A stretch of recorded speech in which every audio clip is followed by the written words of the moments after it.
Welcome to Arjun academy channel. இந்த வீடியோவில் நம்ம என்ன பார்க்க போறோம்னா, ரயில்வே குரூப் டி எக்ஸாம்ல பொது அறிவு பகுதியில் கேட்கக்கூடிய வினாக்களை தான் பார்க்க போறோம். இந்த பகுதியில் உங்களுக்கு 20 வினாக்கள் கேட்பாங்க. இது ஆல்ரெடி உங்களுக்கு தெரிஞ்சது தான். இருந்தாலும் நான் ஒரு இன்ட்ரோ கொடுத்துட்டு இன்னைக்கான கொஸ்டினை பார்க்கலாம். சரிங்களா? எந்தெந்த பாடத்துல இருந்து கேட்பாங்க அப்படின்னா, வரலாறு, இந்திய ஆட்சியல், புவியியல், கணினி, பொருளாதாரம். இதுல இருந்து உங்களுக்கு தோராயமா 10 வினாக்கள் வரும். சரியா? அடுத்ததா பாத்தீங்கன்னா, நடப்பு நிகழ்வு, நிலையான பொது அறிவு, விளையாட்டு மற்றும் விருதுகள், புகழ்பெற்ற நபர்கள், நூல்கள் மற்றும் எழுத்தாளர்கள், அரசு திட்டங்கள், முக்கிய தினங்கள், விழாக்கள், கலை, கலாச்சாரம், இசை மற்றும் நடனம், அறிவியல் மற்றும் தொழில்நுட்பம். இதுல இருந்து பாத்தீங்கன்னா உங்களுக்கு தோராயமா ஒரு 10 கொஸ்டின் வரும். சரிங்களா? தோராயமான்னு ஏன் சொல்றேன்னா, சில சமயம் இந்த பகுதியில 8 கொஸ்டினா கேட்கறாங்கன்னா இந்த பகுதியில 12 கொஸ்டினா கேட்டுருவாங்க. சரிங்களா? முன்ன பண்ண இருக்கும். சரிங்களா? மொத்தமா உங்களுக்கு 20 கொஸ்டின் ஷுவரா இந்த பகுதியில இருந்து கேட்பாங்க. அதாவது பொது அறிவு பகுதியில இருந்து. சரியா? ரைட்டுங்க. இப்ப இங்கிலீஷ்ல அப்படியே பார்த்துக்கோங்க. சரி, அதை ஒரு ஸ்கிரீன்ஷாட் எடுத்து வச்சுக்கோங்க. சரிங்களா? ரெஃபரன்ஸுக்கு உங்களுக்கு யூஸ்ஃபுல்லா இருக்கும். சரிங்களா? ரைட்டுங்க. இப்ப நம்ம என்ன பிளான் பண்ணிருக்கோம் அப்படின்னா, தினைக்கும் அட்லீஸ்ட் இதுல 3 வீடியோ போடலான்ட்டு இருக்கும். சரியா? ஒரு வீடியோல 20 கொஸ்டின் இருக்கும். 3 வீடியோ போடலான்ட்டு இருக்கும். சரிங்களா? இதுல பாத்தீங்கன்னா கொஸ்டின்ஸ் ஒவ்வொன்றும் உங்களுக்கு இது மாதிரி இருக்கும். தமிழ்லயும் இருக்கும், இங்கிலீஷ்லயும் இருக்கும். சரியா? ஒவ்வொரு கொஸ்டினும் உங்களுக்கு தமிழ்லயும் இருக்கும், இங்கிலீஷ்லயும் இருக்கும். சரிங்களா? நான் அந்த வியூவை கொஞ்சம் மாத்தி வச்சிடறேன். கொஞ்சம் கொஸ்டின் ஹைட் ஆகிற மாதிரி இருக்கு. ஒன்றும் பிரச்சனை இல்லை. வீடியோ போகும்போது அது கரெக்ட் பண்ணிடுவாங்க. சரியா? உங்களுக்கு இது பாத்தீங்கன்னா தமிழ்லயும் இருக்கும், இங்கிலீஷ்லயும் இருக்கும். ஒவ்வொரு கொஸ்டினுமே. சரிங்களா? அதே மாதிரி உங்களுக்கு நம்ம அருண் அகாடமி டெக்னிக்கல் டீம் என்ன பண்ணிருக்காங்கன்னா, இது எக்ஸ்பிளனேஷனுக்கு பாத்தீங்கன்னா ஒரு சூப்பரான விஷயத்த பண்ணிருக்காங்க. நீங்க வீடியோ பாருங்க, கண்டிப்பா உங்களுக்கு ரொம்ப பிடிக்கும். தெளிவா புரியும். அதான் ரொம்ப ரொம்ப முக்கியம். சரியா? ஒரு கான்செப்ட் நம்ம கத்துக்கணும் அப்படின்னா அது தெளிவா புரியணும். அதுல இருந்து எப்ப கொஸ்டின் கேட்டாலும் நம்ம அதுக்கு கரெக்டான ஆன்சர் பண்ற அளவுக்கு நமக்கு அந்த இது தெளிவா புரிஞ்சு நம்ம மைண்ட்ல ஏறணும். சரியா? அதுக்கு வேண்டி நம்ம அருண் அகாடமியோட டெக்னிக்கல் டீம் பாத்தீங்கன்னா ஒரு சூப்பரான விஷயத்த பண்ணிருக்காங்க. நான் சொல்றதை விட நீங்க இந்த வீடியோ பாருங்க, கண்டிப்பா உங்களுக்கு ரொம்ப தெளிவா புரியும். சரியா? உங்களுக்கு எக்ஸாம்ல நல்லா ஸ்கோர் வாங்குறதுக்கு ரொம்ப சப்போர்ட்டா இருக்கும். சரிங்களா? ரைட்டுங்க. அதே போல நீங்க இப்பதான் ஃபர்ஸ்ட் டைமா நம்ம அருண் அகாடமி சேனலை விசிட் பண்றீங்கன்னா, மறக்காம நம்ம அருண் அகாடமி சேனலை சப்ஸ்கிரைப் பண்ணிக்கோங்க. சரியா? அப்பதான் நாங்க இது போல அப்லோட் பண்ற ஒவ்வொரு வீடியோ உங்களுக்கு நோட்டிபிகேஷனா வரும். நீங்களும் தாராளமா பார்க்க முடியும். சரியா? அதே போல ஆல்ரெடி நம்ம அருண் அகாடமி சேனலை ஃபாலோ பண்ணிட்டு இருக்கீங்க. இருந்தாலும் இன்னும் நீங்க சப்ஸ்கிரைப் பண்ணலன்னா உடனே பண்ணி வச்சுக்கோங்க. அப்பதான் நாங்க இது மாதிரி ரெகுலரா அப்டேட் பண்ற ஒவ்வொரு வீடியோ உங்களுக்கு நோட்டிபிகேஷனா வரும். நீங்களும் தாராளமா பார்க்க முடியும். சரியா? உங்க ப்ரிப்பரேஷனுக்கு யூட்டிலைஸ் பண்ணிக்க முடியும். சரியா? அதே போல இந்த இதெல்லாம் உங்களுக்கு பிடிஎஃபா வேணும் அப்படின்னா நம்ம அருண் அகாடமி டெலிகிராம் சேனல்ல ஷேர் பண்ணிருக்கிறோம். சரியா? அந்த டெலிகிராம் சேனலுக்கான லிங்க்கும் இந்த வீடியோட டிஸ்கிரிப்ஷன்ல கொடுத்துருக்கேன். நீங்க கிளிக் பண்ணி ஜாயின் பண்ணி இந்த பிடிஎஃப் அப்படியே டவுன்லோட் பண்ணி யூட்டிலைஸ் பண்ணிக்கலாம். சரியா? ஏன்னா சில சமயம் என்னன்னா, நம்ம ஒரு வீடியோ பார்க்கறத விட சில சமயம் நம்ம கையில வச்சுக்கிட்டோம் அப்படின்னா பிடிஎஃபா அப்பப்ப எப்பெல்லாம் மறக்குதோ அப்பெல்லாம் நீங்க எடுத்து பார்த்துக்கலாம். சரியா? அது நீங்க பிடிஎஃப் டவுன்லோட் பண்ணிக்கலாம். எக்ஸ்பிளனேஷனோடய இருக்கும். உங்களுக்கு தெளிவான எக்ஸ்பிளனேஷன் ஃபுல் டீடைல் எக்ஸ்பிளனேஷனோடய இருக்கும். சரிங்களா? எடுத்து யூட்டிலைஸ் பண்ணிக்கலாம். ஓகேங்களா? ரைட்டுங்க. அதே மாதிரி இந்த வீடியோ உங்களுக்கு ரொம்ப பிடிச்சிச்சு அப்படின்னா உடனே ஒரு லைக் பண்ணிருங்க. கண்டிப்பா பிடிக்கும். பிடிச்சிச்சுனா இல்ல, கண்டிப்பா ரொம்ப ரொம்ப இன்ட்ரெஸ்டடா இருக்கும். வரைக்கும் பாருங்க, ஒரு புது எக்ஸ்பீரியன்ஸா இருக்கும் கண்டிப்பா. சரியா? அதே மாதிரி எங்க அருண் அகாடமி டெக்னிக்கல் டீமோட எஃபர்ட் போட்டுருந்தாலும் இந்த வீடியோ லைக் பண்ணுங்க. சரிங்களா? ஓகேங்க. கண்டினியூ பண்ணலாங்களா இன்னைக்கான கொஸ்டின்ஸா? அதே மாதிரி நான் அடுத்தடுத்த வீடியோவில் நான் இந்த இன்ட்ரோ கொடுப்பேன். ஏன்னா புதுசாக வரவங்களுக்கு அப்பதான் நம்ம என்ன இந்த வீடியோவில் பண்றோம், என்ன இந்த வீடியோ சொல்ல வரோம் அப்படிங்கிறது உங்களுக்கு தெளிவா புரியும். அப்படிங்கிறதுனால ஒவ்வொரு வீடியோலும் சொல்லுவேன். நீங்க அதெல்லாம் என்ன பண்றீங்கன்னா, இந்த 3 minutes 40 seconds ஸ்கிப் பண்ணிட்டு டைரக்டா நீங்க கொஸ்டின் போயிருங்க. சரி? அடுத்த வீடியோல. சரிங்களா? இதே இன்ட்ரோ தான் அடுத்த வீடியோல இருக்கும். ஓகேங்களா? ரைட். வணக்கம். ஆர்ஆர்பி குரூப் டி தேர்வுக்கான பொது அறிவு மற்றும் நடப்பு நிகழ்வுகள், அதாவது ஜிகே செட் 1 தொகுப்பை நாம இன்னைக்கு விரிவாக பார்க்க போறோம். ஆமாங்க, இது அருண் அகாடமியின் நிபுணர் குழு ரொம்ப சிறப்பா தயாரிச்சிருக்காங்க. இதுல கேள்வி எண் 1 முதல் 20 வரை உள்ள 20 கேள்விகள் இருக்கு. வரவு இருக்கும் உங்களோட ஆர்ஆர்பி குரூப் டி தேர்வுக்கு இது ரொம்பவே முக்கியம். அதனால எல்லா கேள்விகளையும் அதோட விளக்கங்களையும் கவனமா கேளுங்க. சரி, இப்ப நாம ஆரம்பிக்கலாம். முதல் கேள்வி. கேள்வி எண் 1. Under which national master plan are the multi-tracking rail projects planned? பல வழித்தட ரயில் திட்டங்கள் எந்த தேசிய பெருந்திட்டம் கீழ் திட்டமிடப்பட்டுள்ளன? இதுக்கு சரியான பதில் ஆப்ஷன் டி, பிஎம் கதி சக்தி நேஷனல் மாஸ்டர் பிளான். அதாவது தமிழ்ல பிஎம் கதி சக்தி தேசிய பெருந்திட்டம். ஓகே, கதி சக்தி திட்டம். இந்த திட்டம் பத்தி கொஞ்சம் விளக்க முடியுமா? பல்முனை இணைப்பு அப்படின்னு சொல்றாங்களே, அப்படின்னா என்ன? கண்டிப்பா. அதாவதுங்க, இந்த பல வழித்தட ரயில் திட்டங்கள் எல்லாமே இந்த கதிசக்தி திட்டத்துக்கு கீழே தான் வருது. இதோட முக்கிய நோக்கமே இந்த பல்முனை இணைப்பு, அதாவது மல்டி மோடல் கனெக்டிவிட்டியை மேம்படுத்துறது தான். பல்முனை இணைப்புன்னா இப்ப பாருங்க, சாலை, ரயில், கடல், ஆகாய மார்க்கம்னு எல்லா போக்குவரத்து வழிகளையும் ஒன்னா இணைக்கிறது.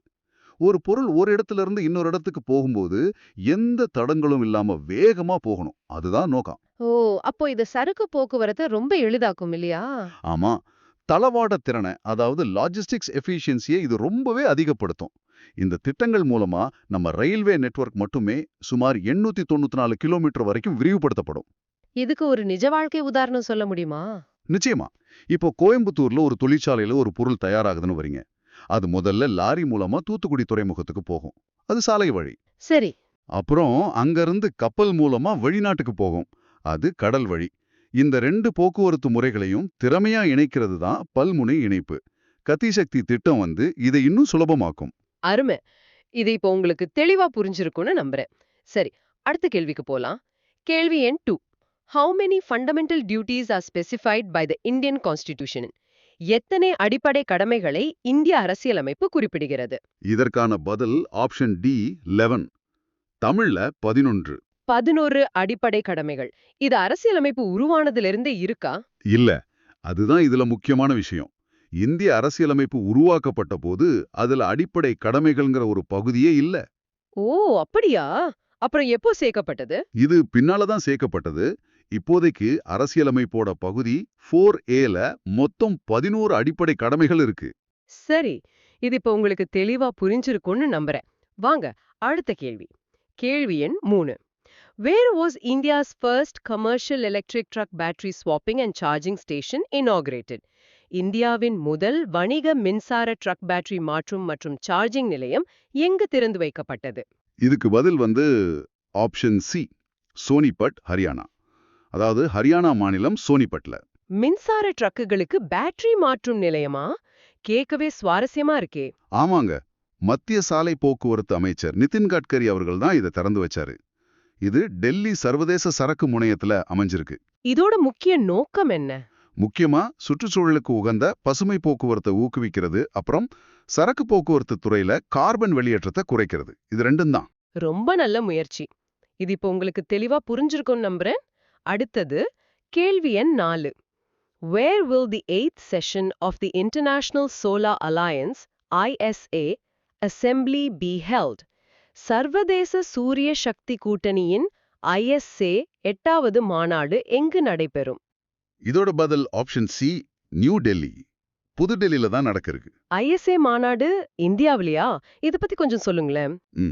இந்த சர்வதேச சூரிய சக்தி கூட்டணியோட 8வது மாநாடு அக்டோபர் 27ல இருந்து 30, 2025 வரைக்கும் புது டெல்லியில பாரத் மண்டபத்துல நடக்கும். இந்த ISAவை யார் தொடங்குனாங்க?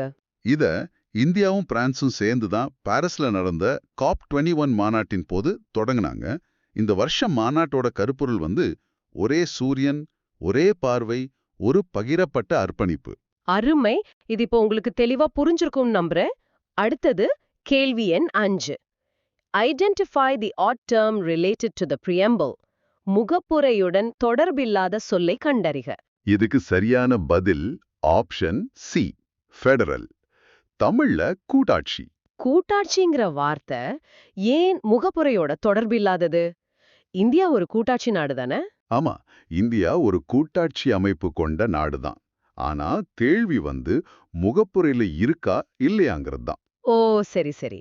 நம்ம முகப்புரை இந்தியாவை இறையாண்மை, சமதர்ம, மதச்சார்பற்ற ஜனநாயக குடியரசுன்னு தான் சொல்லுது. இந்த வார்த்தைகள் எல்லாம் அதுல நேரடியா இருக்கு. ஆனா கூட்டாட்சிங்கிற வார்த்தை முகப்புரையில நேரடியாக குறிப்பிடப்படல. புரிஞ்சது. அது நம்ம ஆட்சி அமைப்பு குறிக்குது, ஆனா முகப்புரையில இல்ல. கரெக்ட். இது இப்போ உங்களுக்கு தெளிவா புரிஞ்சிருக்கும்னு நம்புறேன். அடுத்த கேள்விக்கு போகலாம். கேள்வி எண் 6. The Naksha program was launched under which existing national program? Naksha திட்டம் தற்போதுள்ள எந்த தேசிய திட்டத்தின் கீழ் தொடங்கப்பட்டது?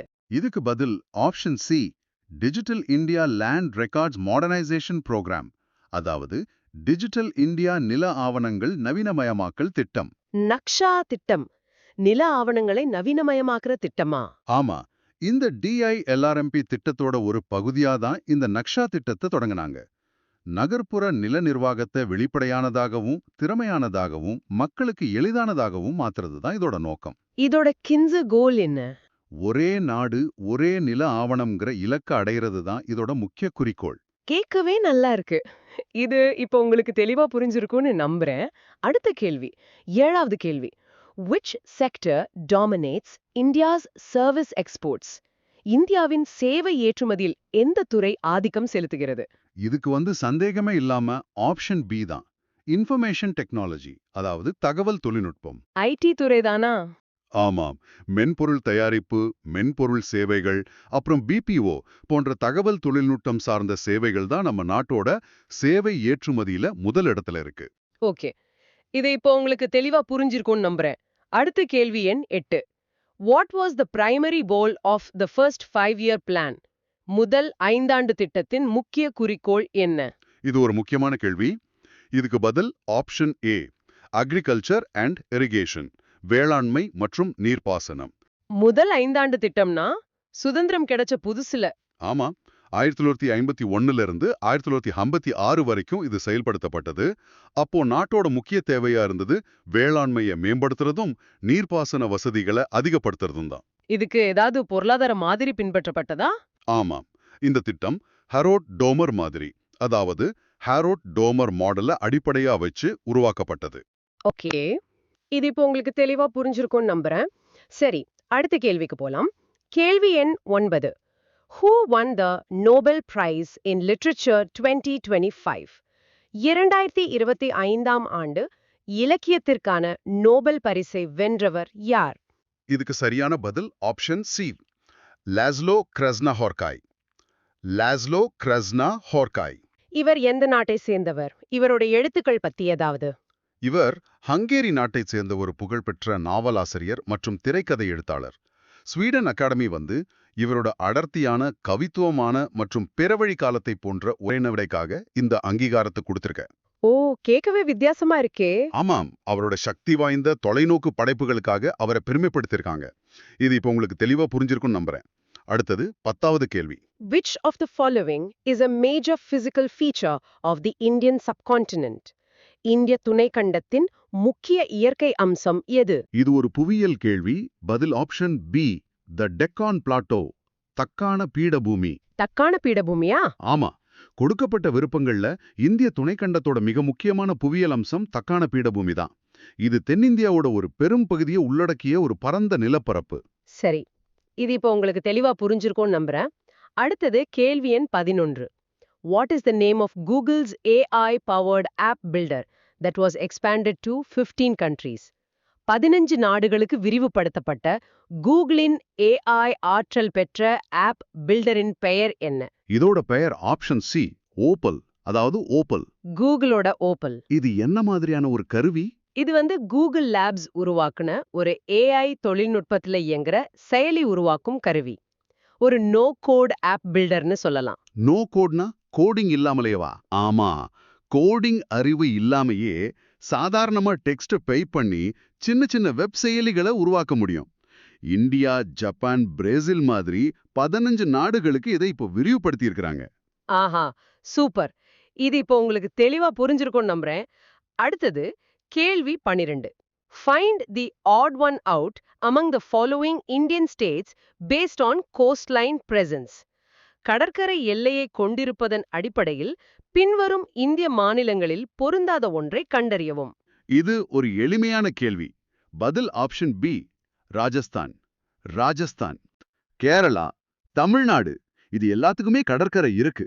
ஆனா ராஜஸ்தான் ஒரு நிலத்தால் சூழப்பட்ட மாநிலம், அதாவது லேண்ட்லாக்ட் state.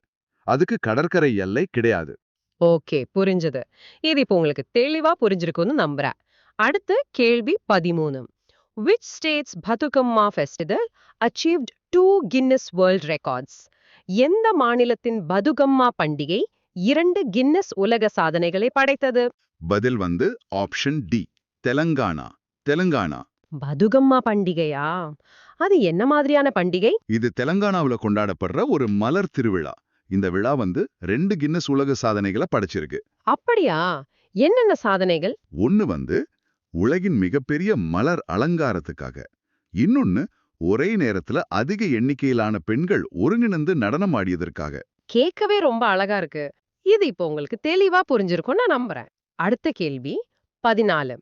Which material was commonly used for constructing houses in the Harappan civilization?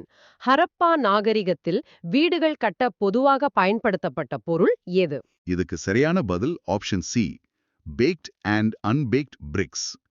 சுட்ட மற்றும் சுடாத செங்கற்கள். அவங்க 2 விதமான செங்கற்களையும் பயன்படுத்தினாங்களா? ஆமா, சூளையில வச்சு சுட்ட செங்கற்களையும் வெயில்ல காய வைக்கப்பட்ட சுடாத செங்கற்களையும் அவங்க வீடு கட்ட பயன்படுத்தினாங்க. சில இடங்கள்ல கற்களையும் பயன்படுத்திருக்காங்க. சரி, இது இப்போ உங்களுக்கு தெளிவா புரிஞ்சிருக்கும்னு நம்புறேன். அடுத்தது கேள்வி எண் 15. Where is India's first dugong conservation reserve located? இந்தியாவின் முதல் டூகாங் பாதுகாப்பு காப்பகம் எங்கு அமைந்துள்ளது? இது ஒரு முக்கியமான சுற்றுச்சூழல் கேள்வி. பதில் ஆப்ஷன் பி, பால்க் பே, தமிழ்நாடு. தமிழ்நாட்டில் உள்ள பாக் விரிகுடா. நம்ம தமிழ்நாட்டுலயா? டூகாங்னா கடல் பசுன்னு சொல்லுவாங்களே, அதுதானே? ஆமா, அதேதான். இந்த காப்பகம் செப்டம்பர் 2022ல தமிழ்நாடு அரசால நிறுவப்பட்டது. அப்புறம் 2025ல IUCN, அதாவது இயற்கை பாதுகாப்புக்கான சர்வதேச ஒன்றியம், இத அதிகாரப்பூர்வமா அங்கீகரிச்சிருக்கு. ரொம்ப பெருமையான விஷயம். இது இப்ப உங்களுக்கு தெளிவா புரிஞ்சிருக்கும்னு நம்பிய. அடுத்து கேள்வி 16. Who was the first Gupta ruler to issue silver coins? வெள்ளி நாணயங்களை வெளியிட்ட முதல் குப்த ஆட்சியாளர் யார்? வரலாற்று கேள்வி.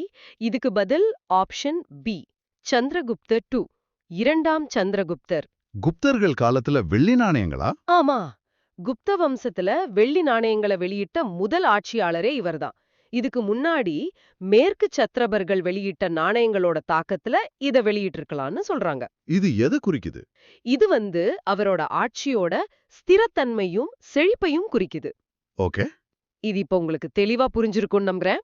அடுத்து கேள்வி 17. Which of the following is a major indicator of health status in a country? பின்வருவனவற்றில் எது ஒரு நாட்டின் சுகாதார நிலையின் முக்கிய குறியீடு? இதுக்கு சரியான பதில் option C, infant mortality rate, குழந்தை இறப்பு விகிதம். குழந்தை இறப்பு விகிதம் எப்படி ஒரு நாட்டின் சுகாதார நிலையை குறிக்குது? அதாவது உயிருடன் பிறக்கும் ஒவ்வொரு 1000 குழந்தைகள்ல 1 வயதுக்குள்ள எத்தனை குழந்தைகள் இறக்குதுங்கிறது தான் இந்த விகிதம். இந்த விகிதம் எவ்வளவு குறைவா இருக்கோ அந்த அளவுக்கு அந்த நாட்டின் சுகாதார அமைப்பு சிறப்பா இருக்குன்னு அர்த்தம். ஓ, அப்படியா? இது இப்போ உங்களுக்கு தெளிவா புரிஞ்சிருக்கும்னு நம்புறேன். அடுத்தது கேள்வி எண் 18. Which article of the Indian Constitution provides for the devolution of certain taxes levied by the Union to the states? இந்திய அரசியலமைப்பின் எந்த பிரிவு யூனியனால் விதிக்கப்படும் சில வரிகளை மாநிலங்களுக்கு பகிர்ந்தளிக்க வழிவகை செய்கிறது? இதுக்கு சரியான பதில் ஆப்ஷன் ஏ, ஆர்டிகிள் 270, பிரிவு 270. பிரிவு 270. இது நிதி பகிர்வு சம்பந்தப்பட்டதா? ஆமாம், மத்திய அரசால் வசூலிக்கப்படுற சில வரிகளை மாநிலங்களுக்கு பகிர்ந்தளிக்கிறத பத்தி தான் இந்த பிரிவு சொல்லுது. இந்த பகிர்வு எப்படி தீர்மானிக்கப்படுது? இது நிதி ஆணையம், அதாவது ஃபினான்ஸ் கமிஷனோட பரிந்துரைகளின் அடிப்படையில தான் செயல்படுத்தப்படும். சரி, இது இப்போ உங்களுக்கு தெளிவா புரிஞ்சிருக்கும்னு நம்புறேன். அடுத்தது கேள்வி 19. What is the main objective of the Ayushman Bharat program in India? இந்தியாவில் ஆயுஷ்மான் பாரத் திட்டத்தின் முக்கிய நோக்கம் என்ன? இதுக்கு பதில் option C, achieving universal health coverage, அனைவருக்கும் சுகாதார பாதுகாப்பு அளித்தல். ஆயுஷ்மான் பாரத் திட்டம், இத பத்தி கொஞ்சம் விளக்கமா சொல்லுங்களேன். இதோட முக்கிய நோக்கமே பொருளாதாரத்துல பின்தங்கிய மக்களுக்கு கூட தரமான மலிவு விலையில மருத்துவ சேவைகள் கிடைக்கணுங்கிறது தான். இந்த திட்டத்துல என்னென்ன கூறுகள் இருக்கு? இதுல 2 முக்கிய கூறுகள் இருக்கு. ஒன்னு சுகாதாரம் மற்றும் நலவாழ்வு மையங்கள், இன்னொன்னு பிரதான் மந்திரி ஜன் ஆரோக்கிய யோஜனா, அதாவது PMJA காப்பீட்டு திட்டம். சி கேள்விக்கு வந்துட்டோம். கேள்வி எண் 20. The Indian Air Force Day is celebrated on which date every year in India? இந்திய விமானப்படை தினம் இந்தியாவில் ஒவ்வொரு ஆண்டும் எந்த தேதியில் கொண்டாடப்படுகிறது? இதுக்கு சரியான பதில் option C, 8th October. October 8. ஏன் குறிப்பிட்ட இந்த தேதியில கொண்டாடுறோம்? ஏன்னா இந்திய விமானப்படை முதல்ல 1932ஆம் ஆண்டு அக்டோபர் 8ஆம் தேதி தான் நிறுவப்பட்டது. அந்த நாளை நினைவு கூறும் வகையில தான் ஒவ்வொரு வருஷமும் இந்த தினம் கொண்டாடப்படுது. சரி, அப்போ நாட்டின் பாதுகாப்பில விமானப்படையோட பங்கு குறித்த விழிப்புணர்வை ஏற்படுத்த இந்த நாள் அனுசரிக்கப்படுது. ஆமாம், கரெக்ட். இது இப்போ உங்களுக்கு தெளிவா புரிஞ்சிருக்கும்னு நம்புறேன். ஓகேங்க, இந்த வீடியோட ஃபைனலுக்கு வந்தாச்சு. இது எப்படிங்க இருந்துச்சு இந்த வீடியோ? கண்டிப்பா இது உங்களுக்கு புதுசா இருக்கும்னு நினைக்கிறேன் இல்லையா? ஒரு புது எக்ஸ்பீரியன்ஸா இருக்கும்னு நினைக்கிறேன். அண்ட் தென் இந்த வீடியோவில் சொல்லி கொடுத்த விஷயம் உங்களுக்கு ரொம்ப இன்ஃபர்மேட்டிவாக இருந்திருக்கும்.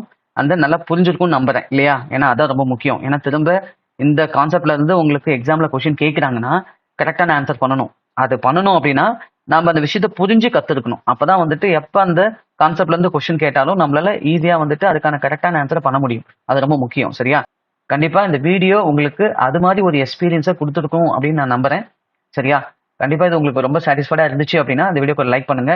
அதே போல நம்ம அருண் அகாடமியோட டெக்னிக்கல் டீமோட எஃபர்ட் உங்களுக்கு ரொம்ப பிடிச்சிருந்துச்சு, அவங்களை நீங்க அப்ரிஷியேட் பண்ணணும்னு நினைச்சாலும் இந்த வீடியோக்கு லைக் பண்ணுங்க. சரிங்களா? அதே மாதிரி உங்க ஃப்ரெண்ட்ஸ் இது போல குரூப் டி எக்ஸாமுக்கு ப்ரிப்பரேஷன் பண்ணிட்டு இருக்காங்கன்னா அவங்களுக்கும் இந்த வீடியோவை ஷேர் பண்ணுங்க. டெஃபினட்டா அவங்களுக்கும் ரொம்ப யூஸ்ஃபுல்லா இருக்கும்.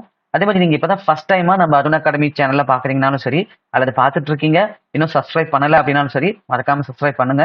அப்பதான் நாங்க இது போல அப்லோட் பண்ற ஒவ்வொரு வீடியோ உங்களுக்கு நோட்டிபிகேஷனா வரும். நீங்களும் தவறுமா பார்த்து உங்களை நீங்க அப்டேட் பண்ணிக்க முடியும். ஓகேங்களா? தேங்க்யூ ஃபார் வாட்சிங் அருண் அகாடமி சேனல்.